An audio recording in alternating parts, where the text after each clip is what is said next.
Shalom, saudara semua, dimanapun saudara berada, di rumah bersama dengan keluarga, kita tetap mengucap syukur karena Tuhan Yesus sudah bersama dengan kita semua. Dari sejak kita mengalami sesuatu hal yang tidak mengenakan hingga sampai saat ini, semua karena anugerah Tuhan. Kita boleh mengucap syukur, kita boleh berada di tempat ini. Haleluya, haleluya. Ku ada sebagai mana ku ada, berdiri menghadap tatamu Bapa. Semua karena anugerah-Mu yang telah selamatkanku. Hidup dalam segala kelimpahan, ku layak untuk melayani Tuhan. Semua karena anugerah-Mu yang tercurah bagiku. Besar anugerah-Mu, besar anugerah-Mu, amin. Berlimpah kasih-Mu, semakin hari semakin bertambah. Besar anugerah-Mu, besar anugerah-Mu, besar anugerah-Mu, amin. Berlimpah kasih-Mu, semakin hari semakin bertambah. Besar semakin hari semakin bertambah. Semakin hari semakin bertambah. Besar semakin hari semakin bertambah. Semakin hari semakin bertambah. Besar anugerah-Mu. Benar Tuhan, anugerah-Mu begitu besar dalam kehidupan kita semua.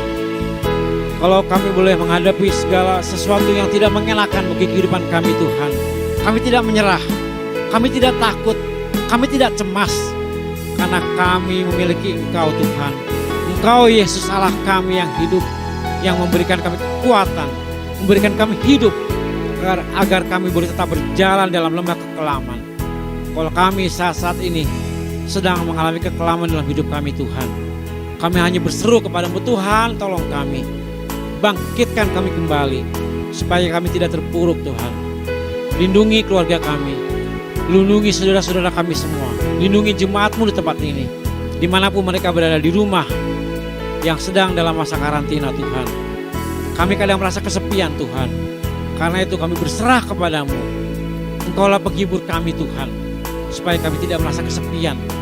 Kami boleh berjalan terus bersama dengan Engkau Tuhan, sehingga kami tidak lelah, kami tidak merasa capek, kami tidak merasa sesuatu hal yang harus kami takutkan.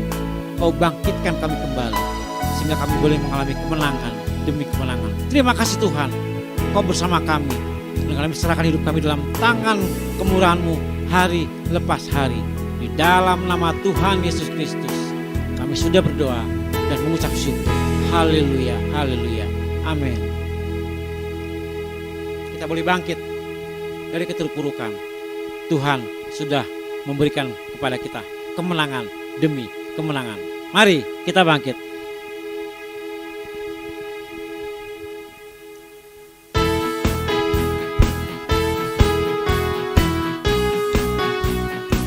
Amin.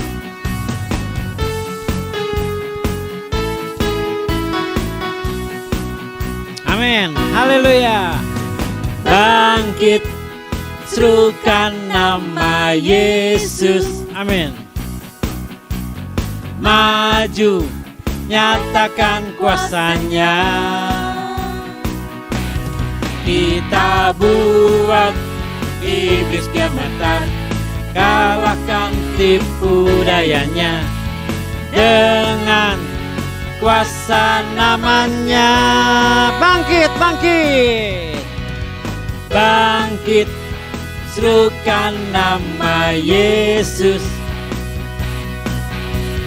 Maju, nyatakan kuasanya. Kita buat iblis gemetar, kalahkan tipu dayanya dengan kuasa namanya. Haleluya. Nama Yesus, nama Yesus, menara yang kuat. Nama Yesus, kota benteng yang teguh. Nama Yesus, kalahkan semua musuh. Nama Yesus, di atas segalanya. Katakan nama Yesus. Nama Yesus, menara yang kuat. Nama Yesus, kota benteng yang teguh. Nama Yesus, kalahkan semua musuh. Nama Yesus, di atas segala. Nama Yesus di atas segalanya. Nama Yesus di atas segalanya. Nama Yesus di atas segalanya. Nama Yesus di atas segalanya. Amin, amin. Kita sudah memuji Tuhan. Kita boleh serahkan hati kita untuk tidak lagi takut kepada Tuhan. Karena Tuhan sudah membangkitkan hati, jiwa, semangat kita semua untuk tetap bersama dengan Engkau. Saatnya kita akan memberikan hati kita, pikiran kita untuk mendengarkan berkat firman Tuhan. Biarlah kita boleh layak untuk memuji dan menyembah Tuhan. Haleluya, haleluya. Alam semesta, alam semesta melukiskan kebesaran Tuhan. Bumi dan surga menyanyikan kemuliaan Tuhan namamu. Hosana. Amin. Hosana.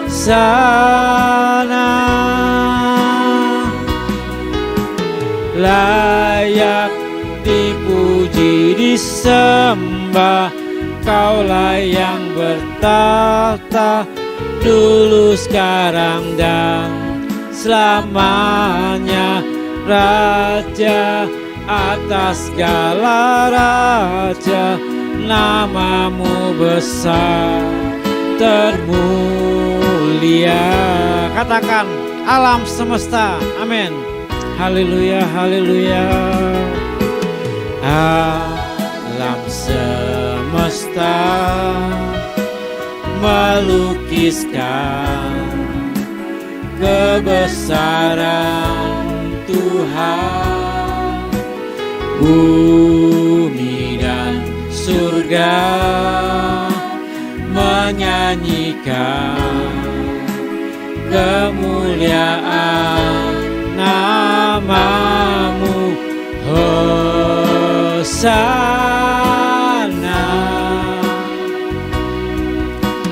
Hosana.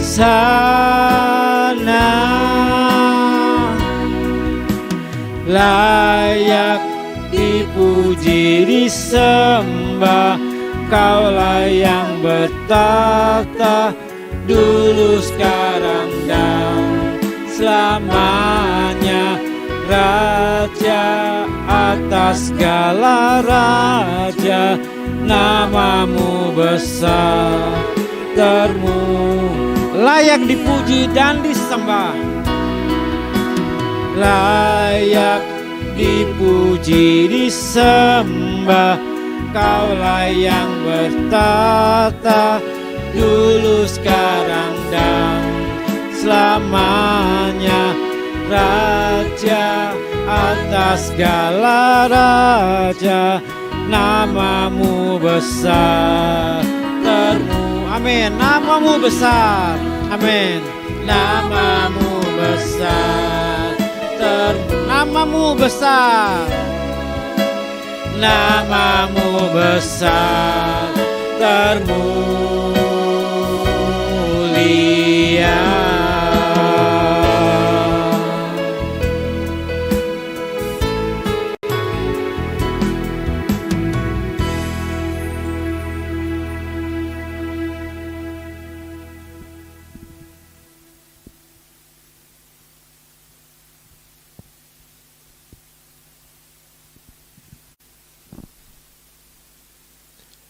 Shalom,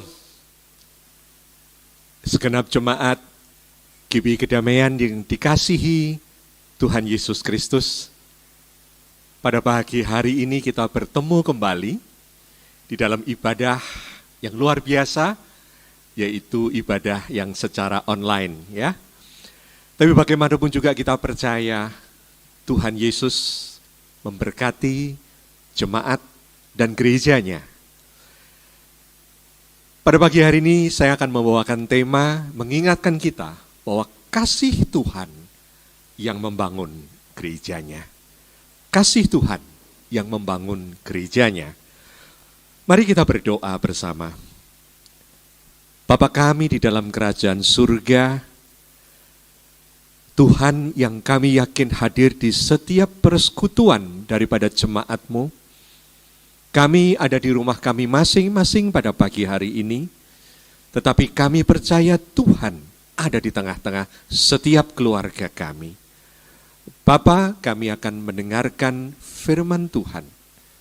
Oleh karena itu kami memerlukan pertolongan dari Allah Roh Kudus, agar hati dan pikiran kami dibukakan dan bahkan kasih Tuhan akan mengikat setiap kami di dalam setiap keluarga ketika kami bersama-sama beribadah secara online. Kau memberkati setiap kami jemaat-Mu, dan Engkau juga mengurapi hamba-Mu ini Tuhan, sehingga apapun yang hamba persiapkan, Tuhan yang menyempurnakan dan menjadi berkat bagi kami gereja-Mu. Di dalam nama Tuhan Yesus Kristus, kami menyambut firman-Mu. Haleluya. Amin. Saudara, tadi saya sudah katakan bahwa tema kita adalah kasih Tuhan yang membangun gerejanya. Kita sudah melaksanakan dan mengalami ibadah Jumat Agung Paskah, dan kita tahu bagaimana kasih Tuhan itu bekerja dalam setiap orang-orang percaya, agar kita semua senantiasa ada di dalam naungan tangan kasih kemurahan-Nya. Pagi hari ini firman Tuhan saya dasari kepada surat dari Rasul Paulus dari 1 Korintus 13 ayat 1 sampai dengan yang ketiga. Demikian firman Tuhan. 1 Korintus 13 ayat 1 sampai dengan yang ketiga. Sekalipun aku dapat berkata-kata dengan bahasa manusia dan bahasa malaikat, tetapi jika aku tidak mempunyai kasih, aku sama dengan gong yang berkumandang dan canang yang gemerincing. Sekalipun aku mempunyai karunia untuk bernubuat, dan aku mengetahui segala rahasia, dan memiliki seluruh pengetahuan. Dan sekalipun aku memiliki iman yang sempurna untuk memindahkan gunung, tetapi jika aku tidak mempunyai kasih, aku sama sekali tidak berguna. Dan sekalipun aku membagi-bagikan segala sesuatu yang ada padaku, bahkan menyerahkan tubuhku untuk dibakar, tetapi jika aku tidak mempunyai kasih sedikit pun, tidak ada faedahnya bagiku. Saudara, ketika kita masih beribadah di rumah, berarti kita tahu kondisi secara umum belum memungkinkan kita beribadah bersama-sama. Sudah beberapa minggu ini, gereja-gereja di Indonesia, bahkan di seluruh dunia, bahkan dari berbagai agama yang lain pun, mereka menghentikan ibadah yang sudah biasa dilakukan setiap minggu. Kita sudah beribadah secara online. Saat ini sebenarnya bukan hanya ekonomi, bukan hanya sosial, bukan hanya negara, tapi kita tahu gereja pun mengalami sebuah keadaan yang disebut disrupsi, yaitu sesuatu keadaan yang mengubah, merusak apa yang sudah baku, apa yang sudah menjadi sesuatu yang diandalkan, sistem gereja, sistem ibadah yang begitu sudah mantap dan sudah dipakai bertahun-tahun. Hal ini terjadi disrupsi. Dan saya percaya, bukan hanya saya percaya, sebagian besar orang percaya, akan ada perubahan bagaimana tata dan sistem ibadah setelah corona ini. Karena apa? Orang takut dan masih takut untuk jangka waktu yang kita tidak tahu, untuk berkumpul bersama-sama dalam sebuah ibadat yang besar dan padat yang penuh dengan orang. Karena kita tahu bahwa gelombang kedua COVID-19 ini masih terjadi, bahkan mulai menghantam kembali Cina. Oleh karena itu kita tahu bahwa tidak mudah bagi orang untuk segera kembali ke gerejanya. Di sisi lain, keadaan ini membuat orang mungkin lebih nyaman dengan mengikuti ibadah online di rumah, dengan cara-cara yang lebih santai dan tidak mengambil waktu dan tenaga untuk pergi.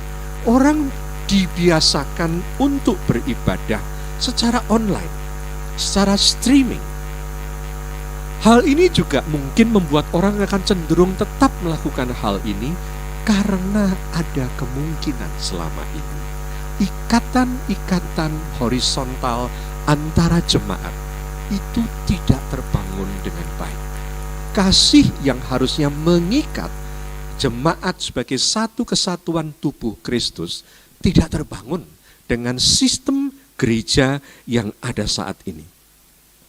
Lalu apa yang sebenarnya yang bisa membuat jemaat kembali berkumpul, beribadah, berelasi bersama-sama? Saya percaya bahwa yang membuat itu bisa terjadi adalah kalau ada kasih Tuhan di antara sesama jemaat. Kasih Tuhan yang mengikat tubuh Kristus itu menjadi satu kesatuan yang dipimpin oleh kepala, yaitu Yesus Kristus Tuhan. Tetapi saudara, apakah kasih itu sudah betul-betul bertumbuh di dalam setiap jemaat, setiap pribadi? Justru ini yang menjadi pertanyaan. Karena sebuah jemaat yang besar, sebuah jemaat yang merasa dipakai Tuhan, sebuah jemaat yang menerima karunia-karunia yang besar, seperti jemaat Korintus ini.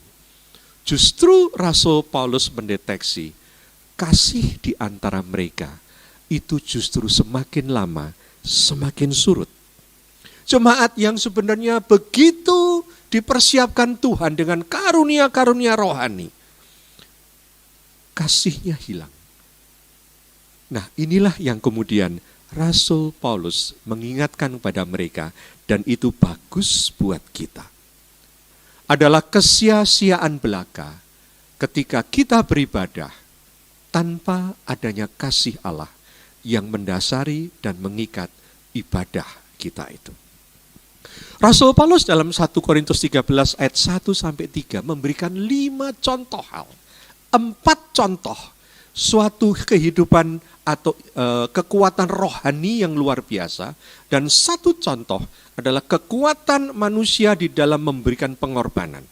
Dikatakan oleh Rasul Paulus, hal-hal yang dicari jemaat itu, yang diagungkan oleh mereka, itu tanpa kasih sia-sia belaka. Dikatakan dengan jelas di situ, sekalipun aku dapat berkata-kata dengan semua bahasa manusia dan bahasa malaikat, tetapi kalau tidak punya kasih, itu sia-sia. Ini karunia roh berbicara. Orang suka mengejar, bahkan berbicara bahasa malaikat, bahasa roh. Tetapi kalau tidak ada kasih, tidak ada gunanya. Di samping itu juga dia mengatakan ada yang lain. Sekalipun aku mempunyai karunia untuk bernubuat. Orang suka sekali dengan nubuatan. Apalagi nubuatan yang baik. Orang mengejar orang-orang yang punya karunia nubuat untuk didengarkan. Dikatakan kalau itu mempunyai suatu karunia nubuat yang hebat. Tanpa kasih juga sia-sia. Bahkan dikatakan kalau ada orang memiliki karunia hikmat, karunia pengetahuan yang bisa mengerti rahasia-rahasia yang tidak diketahui oleh manusia biasa. Ini pun sebenarnya dicari oleh orang-orang di mana mereka mengejar kalau ada orang-orang yang memiliki hikmat seperti ini, pengetahuan seperti ini, tanpa kasih dikatakan juga sia-sia. Dan satu lagi, apa yang tidak dicari orang di dalam beribadah, mencari hamba-hamba Tuhan yang memiliki iman yang luar biasa. Iman yang bisa memindahkan gunung, yang dikatakan iman yang sempurna. Tapi Rasul Paulus dengan jelas mengatakan, tanpa adanya kasih, itu tidak bermanfaat. 4 kehebatan, kekuatan rohani, dikatakan sia-sia tanpa kasih. Kemudian dia juga mengatakan, sekalipun aku membagi-bagikan segala sesuatu yang ada padaku, bahkan menyerahkan tubuhku untuk dibakar, tetapi jika aku tidak mempunyai kasih, sedikit pun itu tidak berfaedah. Ini satu contoh hal tentang pengorbanan. Kehebatan orang-orang yang merasa bisa berkorban untuk Tuhan. Kehebatan orang-orang yang merasa bisa melayani dengan kekuatan yang luar biasa. Bahkan dikatakan ini sampai orang itu bisa memberikan tubuhnya untuk dibakar bagi orang lain. Ini satu bentuk yang disebut altruisme. Lawan daripada egoisme, orang yang bisa memberikan segala sesuatu untuk orang lain tanpa memikirkan dirinya sendiri. Banyak orang yang merasa bangga bisa berkorban bagi pelayanan, bagi gerejanya, melakukan ini dan itu, dan dikatakan oleh mereka, mereka pasti berkenan di hadapan Tuhan dengan segala pengorbanan. Tapi ingat, kalau di dalam pengorbanan itu tidak ada kasih, maka altruisme inilah gak ada gunanya. Altruisme adalah tindakan yang diinginkan banyak agama. Orang-orang untuk berkorban tanpa memikirkan dirinya sendiri. Tapi Paulus justru mengatakan di dalam kekristenan, semua yang dilakukan itu harus didasarkan kepada kasih. Oleh karena itu saudara, ketika nanti keadaan kita kembali normal, apa yang akan membawa kita kembali untuk ingin berkumpul, ingin berjemaat, ingin beribadah seperti biasa? Banyak orang yang sudah meragukan dengan hal-hal yang rohani karena gereja terdampak. Banyak hamba Tuhan yang juga jadi korban. Justru ibadah-ibadah itu menjadi sumber atau klaster daripada penyebaran corona ini. Mereka tahu bahwa ternyata Tuhan berdiam diri Sehingga tidak bisa mengandalkan kekuatan-kekuatan atau kuasa-kuasa yang selama ini ada. Mereka percaya ada di dalam gereja. Lalu apa yang sebenarnya nanti akan membuat orang-orang itu ingin kembali? Kita ingin kembali bersama-sama. Saya kira satu hal, dan saya yakin itu dari Tuhan dan Alkitabiah, yaitu kalau ada kasih. Kasih yang mengikat kita satu dengan yang lainnya. Kasih yang ingin membuat kita bertemu kembali. Kasih yang ingin membuat kita bersama-sama melayani yang lain. Kasih yang akan menjangkau orang-orang yang benar-benar memerlukan pertolongan untuk menerima kabar baik Yesus Kristus. Kasih yang membuat kita akan berkorban. Kasih yang akan membuat kita saling bekerja sama dan ingin bekerja sama. Dan itu kasih bukan berasal dari manusia, tapi kasih yang dari Tuhan, yaitu kasih yang ada dari buah Roh Kudus. Ketika gereja-gereja di dalam Korintus itu diberikan berbagai-bagai karunia roh, mereka dipersatukan dengan satu keyakinan bahwa mereka dipakai untuk membangun satu tubuh. Berbeda-beda, tetapi disatukan, unity, oleh karena kasih. Bahkan ketika dikatakan kemudian bahwa mereka itu seperti tubuh, yang memiliki setiap anggotanya itu tugas masing-masing. Dari yang sangat mulia sampai yang tidak mulia. Tapi karena mereka diikat dengan satu kesatuan kasih, maka perbedaan atau diversity itu bisa membuat mereka bersatu. Karena apa? Karena kasih. Oleh karena itu, saudara, ketika Anda nanti memikirkan keadaan sudah normal, ada enggak keinginan untuk saling memberkati, untuk melayani bersama lagi? Kita harus merenungkan benar-benar selama waktu-waktu jeda ini. Sebenarnya apa yang mendorong kita beribadah, mendorong kita beramai-ramai datang ke gereja, mendorong kita untuk melayani apa? Kalau dasarnya mencari kuasa, dasarnya mencari berkat, dasarnya mencari keamanan, dasarnya mencari kenyamanan buat kita, bukan karena kasih Tuhan yang mendorong. Saudara, fakta mengatakan Tuhan membiarkan juga corona ini mengenai orang-orang Kristen juga. Oleh karena itu di dalam 1 Korintus 13 ayat 4 sampai dengan yang ke-8, Rasul Paulus meneruskan demikian. Kasih itu sabar. Kasih itu murah hati, ia tidak cemburu, ia tidak memegahkan diri dan tidak sombong. Ia tidak melakukan yang tidak sopan dan tidak mencari keuntungan diri sendiri. Ia tidak pemarah dan tidak menyimpan kesalahan orang lain. Ia tidak bersukacita karena ketidakadilan, tetapi ia bersukacita karena kebenaran. Ia menutupi segala sesuatu, percaya segala sesuatu, mengharapkan segala sesuatu, sabar, menanggung segala sesuatu. Kasih tidak berkesudahan. Nubuat akan berakhir, bahasa roh akan berhenti, pengetahuan akan lenyap. Ini 3 ayat 4 sampai 8 saya sebutkan, ini adalah apa itu kasih. Ini bukan definisi kasih secara umum, tetapi Rasul Paulus ini merespon apa yang terjadi dengan jemaat Korintus. Dikatakan kasih itu panjang sabar, mengapa? Karena Rasul Paulus melihat jemaat Korintus itu tidak sabar ketika berjemaat.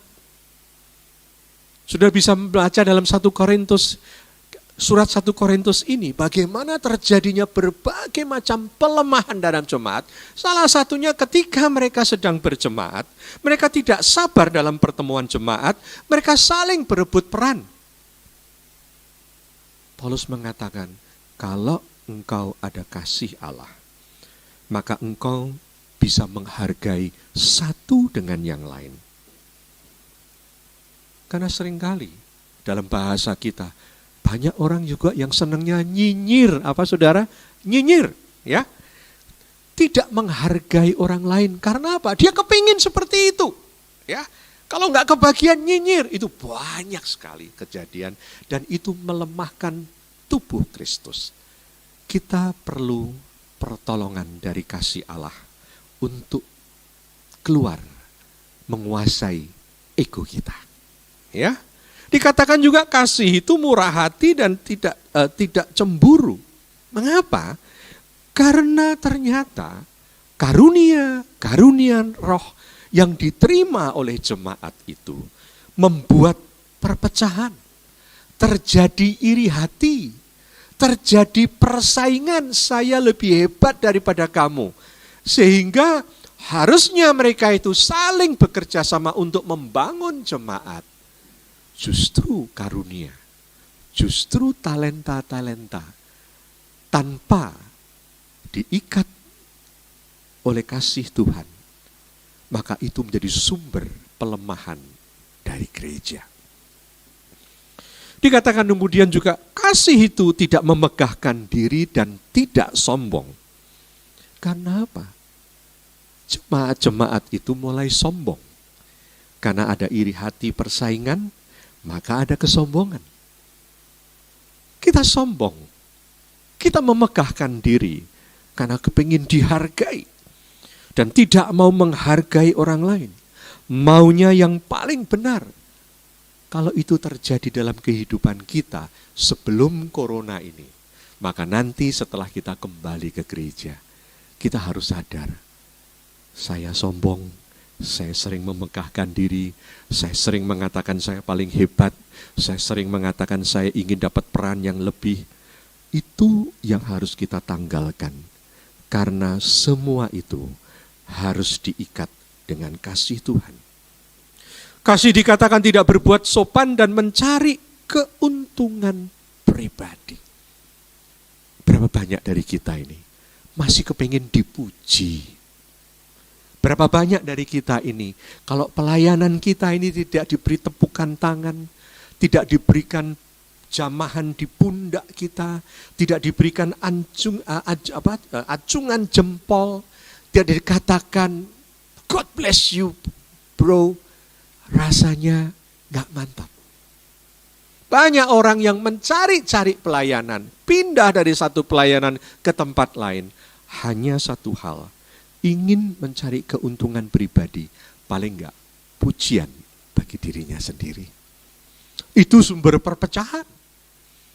Hanya dengan kasih Tuhan, maka orang itu bisa merendahkan diri, orang itu bisa mendahulukan orang lain, orang itu bisa memuji yang lain, orang itu bisa membawa yang lain untuk lebih maju lagi, tanpa menjelekan mereka, sehingga terjadilah satu pertumbuhan yang begitu positif di antara jemaat. Dan dikatakan kasih itu tidak pemarah, dan tidak menyimpan kesalahan orang lain. Berapa banyak bertahun-tahun orang berjemaat tetapi menyimpan dendam, menyimpan ketidaksukaan, menyimpan sakit hati. Dan itu tidak pernah diserahkan kepada Tuhan supaya kasih Tuhan menguasai hidup kita. Sekali lagi, jemaat-jemaat di sana itu adalah jemaat yang bukan hanya menyimpan kesalahan. Kalau saudara lihat di Korintus, mereka membawa orang itu kepada hukum supaya diadili oleh orang-orang yang dibuka di luar Kristen. Banyak sekali terjadi mereka demikian. Dikatakan juga kasih itu tidak bersukacita karena ketidakadilan, tetapi kasih itu bersukacita karena kebenaran.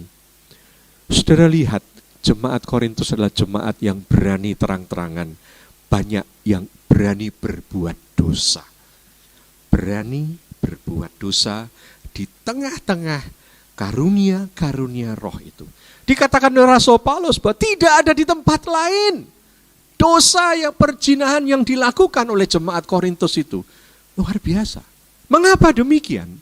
Karena mereka merasa dipakai Tuhan. Sehingga mereka merasa tidak perlu melakukan mengubah cara hidupnya. Toh sudah dipakai Tuhan.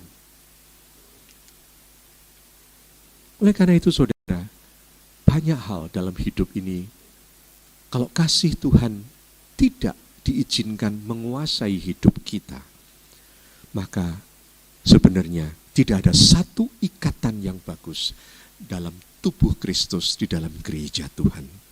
Dan dikatakan kasih itu menutup segala sesuatu. Kasih itu memaafkan, tidak menyimpan dendam. Oleh karena itu dalam renungan yang singkat ini saudara, saya yakin masa COVID-19 akan berlalu.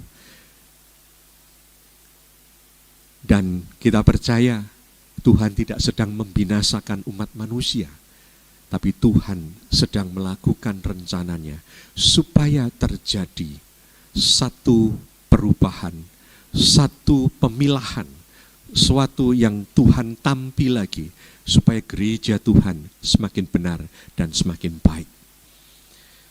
Sehingga mari kita persiapkan diri kita sebelum kita masuk dalam ibadah bersama-sama. Kita bertanya dalam diri kita, apa sih yang akan membuat aku ingin kembali ke gereja? Apakah itu karena kasih Tuhan untuk saling memberkati dan menguatkan jemaat dan melayani dan menjangkau mereka-mereka yang belum mengenal Tuhan?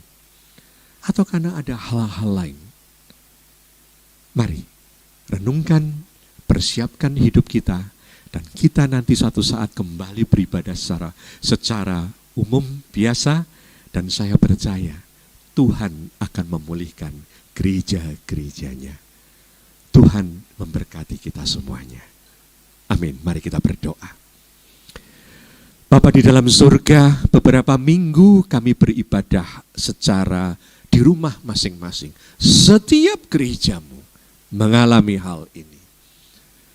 Bapa di surga, biarlah kami bukan hanya terbiasa untuk menerima ibadah secara online atau streaming di rumah kami masing-masing.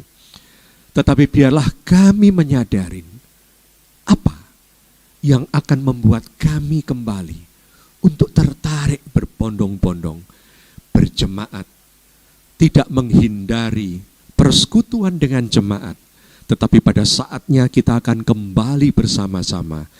Apa yang mendorong dan mengikat kami? Biarlah semuanya itu bukan karena keinginan kami, bukan karena kami ingin melayani, bukan karena apapun juga, tetapi karena kasih Tuhanlah yang mendorong kami semua, setiap jemaat-Mu, dimanapun kami bergereja, setiap umat-Mu, pelayan-pelayan-Mu, kami akan kembali dengan hati dan pikiran dan roh yang diperbarui, dengan merenungkan perlunya kami bersandar kepada kasih Tuhan untuk mengikat kami jemaat-Mu menjadi satu tubuh Kristus. Kau memberkati setiap anak-anak-Mu di rumah masing-masing yang saat ini sedang beribadah. Memberkati setiap kepala keluarga, setiap istri, setiap anak-anak, setiap orang tua, setiap orang yang ada di rumah itu. Tuhan memberkati dan menyertai mereka. Dan kami serahkan semua ke dalam tangan-Mu di dalam nama Tuhan Yesus Kristus. Haleluya. Katakan bersama-sama, amin. Tuhan memberkati. Saudara, kita sudah di akhir dari rangkaian ibadah kita pada pagi hari ini.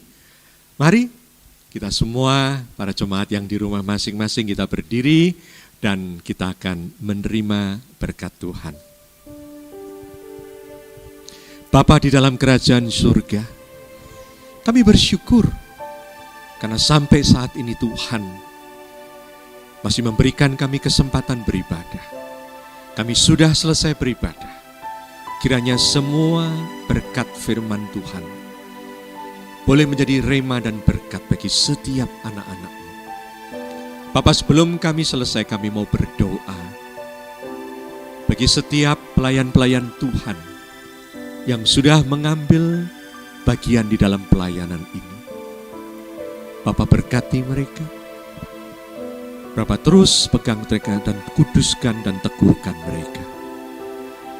Kami juga berdoa bagi setiap keluarga, anggota keluarga dari setiap anak-Mu yang saat ini berdoa bersama-sama. Mungkin ada yang mereka mengalami kelemahan tubuh, jasmani. Bapa jamah mereka dengan kasih dan kuasa-Mu untuk memberikan mereka kekuatan dan kesehatan. Bagi mereka yang mengalami pergumulan, ada banyak anak-anak-Mu yang mengalami pergumulan. Bapa, Engkau Tuhan yang selalu menyediakan berkat. Kiranya Engkau terus membukakan penyertaan dan menyediakan apa yang diperlukan oleh setiap anak-Mu. Tolong mereka. Berkati setiap keluarga dengan ikatan kasih yang dari Tuhan. Supaya setiap anak-anak mereka boleh taat kepada orang tua. Dan orang tua saling mengasihi bersama juga dengan anak-anak mereka. Justru di saat-saat ini Tuhan, biarlah keharmonisan rumah-rumah anak-anak Tuhan terjadi. Karena mereka adalah orang-orang yang berharap kepada-Mu. Kami berdoa bagi Ibu Gembala dan keluarga besarnya. Kami berdoa bagi setiap tim pengembalaan. Kami berdoa bagi setiap pengurus, setiap aktivis pelayan Tuhan. Dan juga seluruh jemaat-Mu. Tuhan lindungi kami semuanya. Tuhan jauhkan kami dari bahaya virus corona ini. Bahkan kami berdoa bagi Indonesia Tuhan. Bahkan juga bagi dunia. Kami percaya bahwa Tuhan Yesus sudah memegang kuasa di surga dan di bumi. Engkau memiliki rencana agung Tuhan dalam semuanya ini. Kami berharap kepada-Mu supaya kami semuanya ini boleh menikmati hari-hari yang baru. Sehingga Tuhan sendiri yang akan melenyapkan virus ini dari muka bumi ini, dari Indonesia. Kami berdoa bagi presiden kami, bagi wakil presiden kami, seluruh jajaran menteri kementerian, TNI dan Polri yang menjaga kestabilitas keamanan di Indonesia. Pakai mereka dengan jajarannya sampai kepada gubernur, wali kota, bupati, camat, lurah, kepala desa dan semuanya Tuhan. Beri mereka kuasa-Mu supaya tetap bersatu di dalam menolong bangsa ini keluar dari krisis ini. Terpujilah nama-Mu Tuhan. Kami menutup rangkaian ibadah ini. Dan biarlah setiap anak-anak-Mu menerima berkat-berkat-Mu. Saudara-saudara Jemaat GB Kedamaian dimanapun engkau berada saat ini, biarlah Tuhan memberkati engkau. Kiranya kasih karunia dan damai sejahtera dari Allah Bapa kita, cinta di dalam anaknya yang tunggal di dalam Tuhan Yesus Kristus, dan persekutuan dan penyertaan dari Allah Roh Kudus, ketiganya yang esa, akan menyertai, melindungi kita semua, dimanapun kita berada, sampai selama-lamanya. Sampai Tuhan Yesus datang kembali menjemput kita gerejanya. Haleluya. Amin.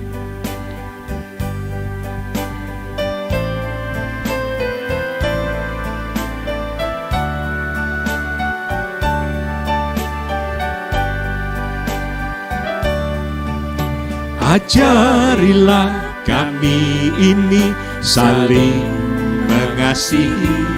Mari bersalam-salaman dengan seluruh anggota keluarga. Saling mengampuni. Ajarilah kami ini kasih-Mu ya Tuhan. Kasih-Mu kudus tiada batasnya. Ajarilah kami ini saling mengasihi. Ajarilah kami ini saling mengampuni. Ajarilah kami ini kasih-Mu ya Tuhan. Kasih-Mu kudus tiada batasnya. Kasih-Mu kudus tiada batasnya. Kasih-Mu kudus tiada batasnya. Selamat pagi, selamat hari Minggu. Tuhan memberkati kita semuanya. Amin.